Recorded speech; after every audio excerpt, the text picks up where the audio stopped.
Hi, I'm Dave, and I know wrestling.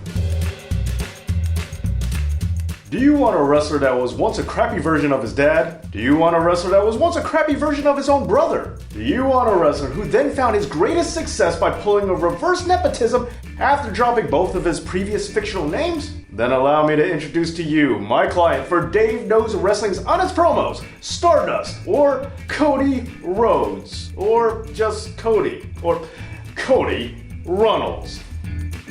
Behold, proof that history does indeed repeat itself, because once upon a time, there was a wrestler named Rhodes that was a main eventer, and a guy named Orton who was stuck somewhere in the mid-card. Then there was a guy named Orton who was a main eventer, and a guy named Rhodes that was stuck in the mid-card? But now, there's a wrestler who used to be named Rhodes that's the main eventer. Well, the guy named Orton is stuck somewhere in the mid-card. Weird, isn't it?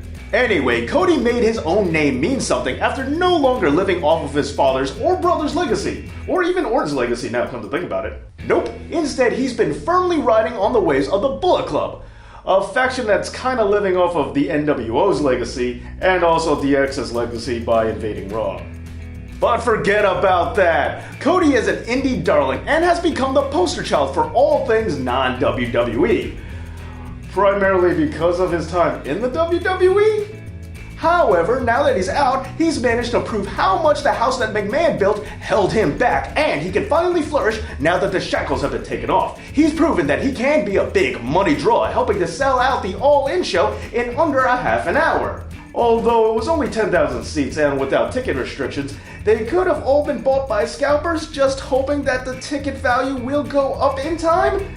And also CM Punk might have had something to do with it too. But hey, it's just amazing that Cody did so well in Chicago in the first place. Considering the fact that that's the exact same city where he told the crowd that he hated Mexicans during a SmackDown house show.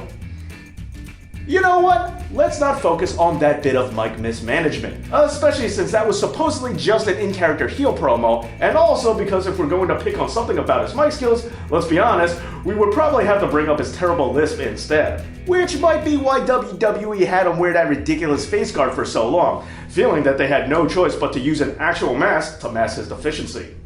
In the end, if you want a wrestler who was gullible enough to think that the Stardust gimmick was only temporary and would eventually lead to a major push, a wrestler who has been partnered up with a who's who's list of WWE's enhancement talent from Hardcore Holly to Ted DiBiase Jr. to Damien Sandow, and a wrestler who totally pwned Disco Inferno on Twitter.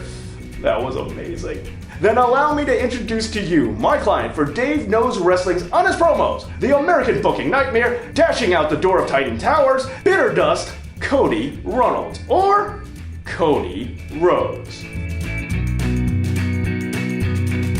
Hey Cody, if you're gonna do a moonsault off a cage, your ass better call somebody. Just want to remind everyone that honest promos are only a gag, and just because I do an honest promo about you, that doesn't mean I don't like you. I'm actually a huge Cody Rhodes fan, okay? And I also know that the Bullet Club All-In show is a great accomplishment, and I wish I was going myself. Thank you for watching, and as always, Dave Knows.